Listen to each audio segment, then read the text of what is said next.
Voilà, Jean-Frédéric, qu'as-tu appris ce matin?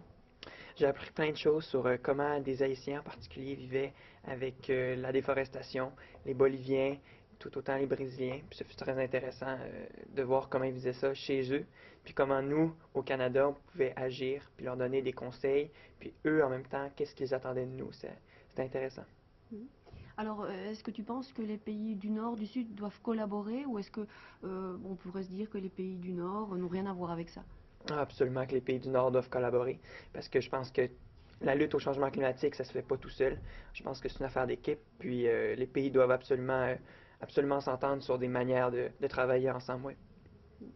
Alors, est-ce que tu as eu le sentiment que parfois, par rapport à certaines questions, il n'y avait pas de solution ou bien justement en réfléchissant, on arrive à en trouver? Je pense qu'en réfléchissant, on arrive à en trouver. Puis, il faut vraiment approfondir le sujet pour trouver la meilleure solution ou les meilleures solutions. Puis, c'est ce qu'on essaie de faire ici. Puis, chacun donne ses idées, ses manières de voir la chose. Puis, c'est intéressant. Puis, on essaie de rassembler tout ça pour faire sortir, dans le fond, ce qu'il y a de meilleur possible. Toi, personnellement, qu'attends-tu du sommet des adultes? J'attends qu'un accord se signe. J'attends que le monde entier se rassemble ensemble pour faire quelque chose pour les changements climatiques, pour que les pays s'engagent vraiment à diminuer leurs émissions de gaz à effet de serre. Puis je reste quand même confiant que quelque chose va se signer là. Alors, le fait de rencontrer des jeunes d'autres pays, est-ce que ça a augmenté ta prise de conscience de ce qui se passait effectivement ailleurs? Ah, tout à fait. Je veux dire, au Canada, à Québec, moi, c'est là que je reste, puis il n'y a pas grands effets des changements climatiques, mais de parler avec des gens de partout à travers le monde qui quotidiennement vivent les effets des changements climatiques, c'est intéressant. Puis vraiment une belle expérience. Dans le fond, pendant toute la matinée, on a participé à des ateliers sur la déforestation, puis on a eu le temps de discuter avec les différents pays, puis on a terminé par une visite de l'école. C'était très intéressant. Alors, qu'est-ce qui t'a étonné dans cette école? Ah ben, ils font vraiment attention à l'environnement, tout est pensé en fonction de l'environnement, puis non, c'est très impressionnant. Ouais. Et toi?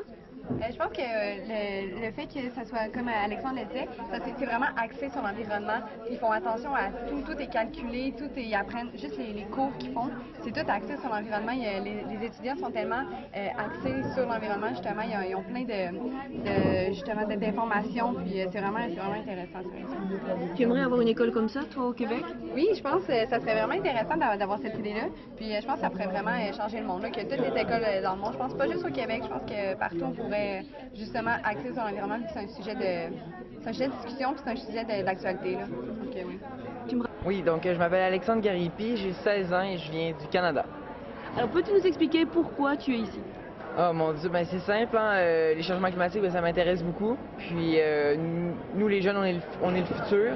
Puis je verrais pas pourquoi on pourrait pas s'impliquer là. C'est pour ça que je m'implique. Ouais.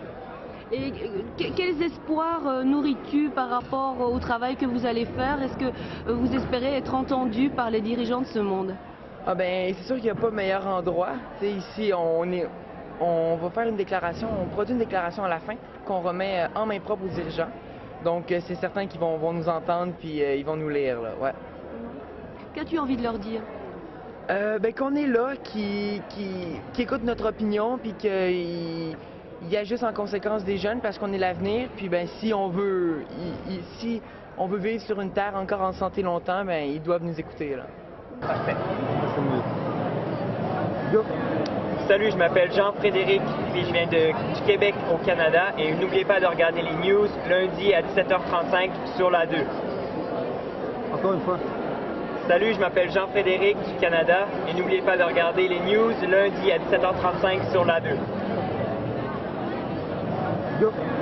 Salut, je m'appelle Jean-Frédéric, puis je viens du Québec au Canada. Et n'oubliez pas de regarder les news lundi à 17h35 sur la 2.